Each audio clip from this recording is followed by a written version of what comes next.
Human values, मानवीय मूल्य 6A part है। हार्मनी इन नेचर, प्रकृति में सामंजस्य, प्रकृति में सामंजस्य। To be in harmony with nature is to be in harmony with our self, harmony with our self. प्रकृति के साथ सामंजस्य का मतलब है अपने आप में सामंजस्य, अपने आप में सामंजस्य।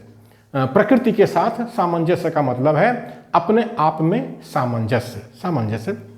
To feel in harmony with nature is intentionally pleasurable and it is good for your mental and even physical health. Physical health, प्रकृति के साथ सामंजस्य बहुत ही ज़्यादा सुखदायक होता है। प्रकृति के साथ सामंजस्य बहुत ही ज़्यादा सुखदायक होता है और यह शारीरिक एवं मानसिक स्वास्थ्य के लिए भी अच्छा होता है, और यह शारीरिक एवं मानसिक स्वास्थ्य के लिए भी अच्छा होता है। यानी प्रकृति को अगर आप बचा के चलते हैं, पर्यावरण की आप सुरक्षा करते हैं, तो उससे ज़्यादा सुख मिलता है और शारीरिक और मानसिक दोनों सुख मिलता है। ये देखने में आता है, देखने में आता है। There are 4 orders in the nature, there are 4 orders in the nature. प्रकृति में 4 प्रकार की व्यवस्थाएं पाई जाती हैं। इस प्रकृति में जो हम प्रकृति देखते हैं अपने चारों तरफ, उसमें 4 प्रकार की व्यवस्थाएं पाई जाती हैं। पहला है मटेरियल ऑर्डर, सेकंड है प्लांट ऑर्डर, थर्ड है एनिमल ऑर्डर, फोर्थ है ह्यूमन ऑर्डर।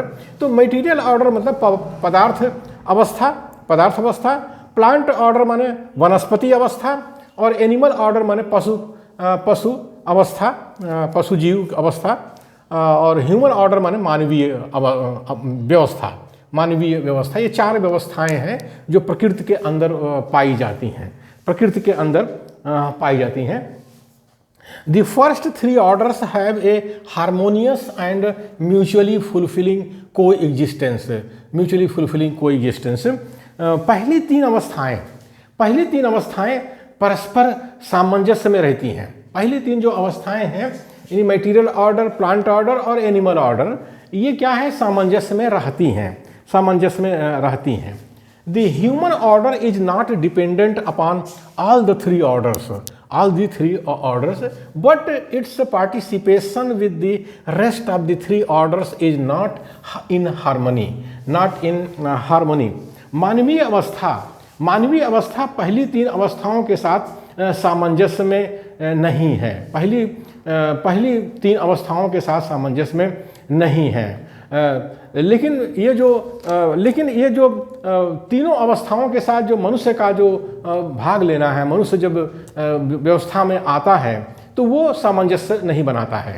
यानी मनुष्य की जो व्यवस्था है वो इन तीनों व्यवस्थाओं से सामंजस्य में नहीं है।